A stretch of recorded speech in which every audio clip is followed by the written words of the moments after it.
আমি কিভাবে গরুর মাংসের বিরিয়ানি রান্না করি সেটাই আজকে আপনাদের মাঝে শেয়ার করব। তাহলে মূল রেসিপি শুরু করা যাক। প্রথমে আমি শুকনো উপকরণগুলো রেডি করে নেব।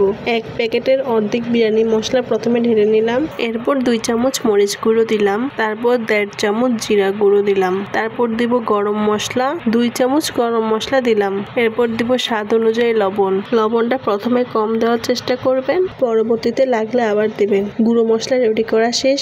এখন টক দই রেডি করে নেব। তাই সামান্য কিছু পানিতে 2 চামচ গুঁড়া দুধ দিলাম। গুঁড়া দুধটা পানির সাথে ভালোভাবে মিশিয়ে নিচ্ছি।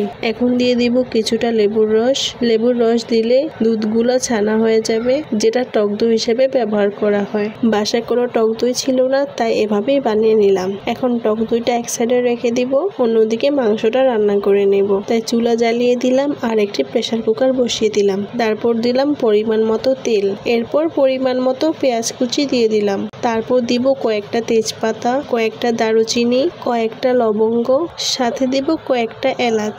এখন সবগুলো উপকরণ ভালোভাবে ভেজে নেব। আমি পেঁয়াজটা বাদামি কালার হওয়া পর্যন্ত ভেজে নেব। পেঁয়াজটা বাদামি কালার হয়ে গেলে এরপর দিয়ে দিব ভরে ভরে 2 চামচ রসুন পেস্ট আর 2 চামচ আদা পেস্ট। এখন আদা রসুনের পেস্ট গুলো ভালো করে কষিয়ে নেব।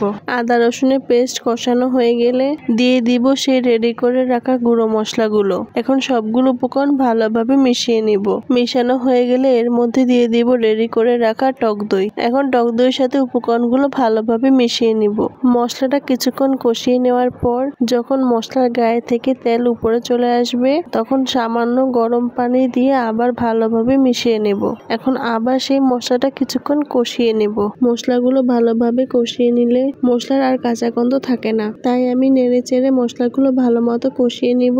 মশলাগুলো ভালো মতো কষানো হয়ে গেলে এখন দিয়ে দিব গরুর মাংস। আমি হাড়, চর্বি, মাংস সবকিছু একসাথে মিশিয়ে নিয়েছি। সবগুলো ছোট ছোট টুকরো করে কেটে নিয়েছি। মশলার সাথে মাংসগুলো দিয়ে দিলাম। এখন ভালো মতো মাংসটা মশলার সাথে মিশিয়ে নিব। মিশানো হয়ে গেলে মাংসটা এখন কষিয়ে নিব। মাংসটা কষানোর পর কিছুক্ষণ পরেই মাংস থেকে পানি ছেড়ে দিবে। এখন মাংসটাকে নেড়ে দেব।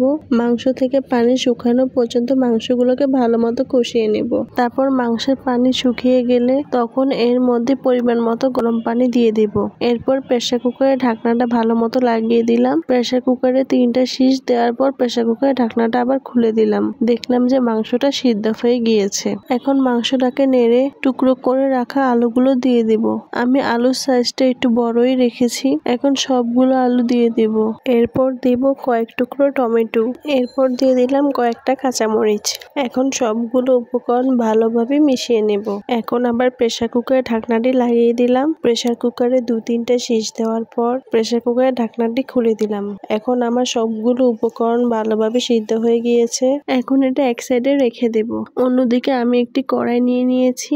এর মধ্যে কিছুটা তেল দিয়ে দিলাম। তারপর দিয়ে দিলাম কিছুটা পেঁয়াজ। এখন সেই পেঁয়াজটাকে লালচে বাদামি করে ভেজে নেব। এরপর দিয়ে দিব ধুয়ে রাখা 1 কেজি চাল। চালটাকেও এখন কিছুক্ষণ ভেজে নেব। অবশ্যই এই পর্যায়ে চুলার আঁচটা কিন্তু কমানো থাকতে হবে, নইলে চালটা পুড়ে গিয়ে তিতা হয়ে যেতে পারে। চালটা ভালো মতো ভাজা হয়ে গেলে এর মধ্যে দিয়ে দিব সেই রান্না করে রাখা মাংসগুলো। আমি সবগুলো মাংস দিয়ে চালের সাথে ভালোভাবে মিশিয়ে নেব, যাতে চালের কোনো অংশ সাদা না থাকে। সেভাবেই মাংসটা মিশিয়ে নিতে হবে। এখন ব্লেন্ডারটি ধুয়ে পানিটি দিয়ে দিব, কেননা ব্লেন্ডারে মাংসের মশলা লেগেছিল। তাই আমি ব্লেন্ডারটি ভালো মতো ধুয়ে সেই পানিটি দিয়ে দিলাম। তারপর পানিগুলোর সাথে চালটা ভালো মতো মিশিয়ে নিলাম। এরপর আরো কিছু পরিমাণ পানি দিয়ে দিলাম। এখানে যেহেতু 1 কেজি চাল আছে, তাই আমি 2 কেজি থেকে একটু কম পরিমাণ পানি এখানে ব্যবহার করেছি, কারণ এখানে মাংসের ঝোলও ছিল। সব মিলিয়ে আমার পানির পরিমাণ 2 কেজি ছিল। আমি এখানে ফুটন্ত গরম পানি ব্যবহার করেছি। এখন দিয়ে দিলাম কয়েকটা কাঁচামরিচ। এখন ঢাকনাটি লাগিয়ে দিলাম। যখন পানি থেকে বলক চলে আসবে তখন লবণটা চেক করে লবণ দিয়ে দিলাম। এখন লবণটা ভালো মতো মিশিয়ে নিয়েছি। আবারও ঢাকনা দিয়ে দিলাম। কিছুক্ষণ পর ঢাকনা খুলে দিয়ে দিলাম কয়েক চামচ ঘি। এরপর দিয়ে দিলাম কিছুটা কেওড়া জল। কেওড়া জল আর ঘি দিলে বিরিয়ানির গ্রানটা অনেক সুন্দর আসে। এখন এগুলো আবার ভালো মতো মিশিয়ে নিলাম। মিশানো হয়ে গেলে আবার ঢাকনা দিয়ে দিলাম। এখন সেটি একটি তাওয়ার উপর বসিয়ে দিলাম, কারণ এই পর্যায়ে তাওয়ার উপর না বসালে নিচে দিয়ে লেগে যেতে পারে।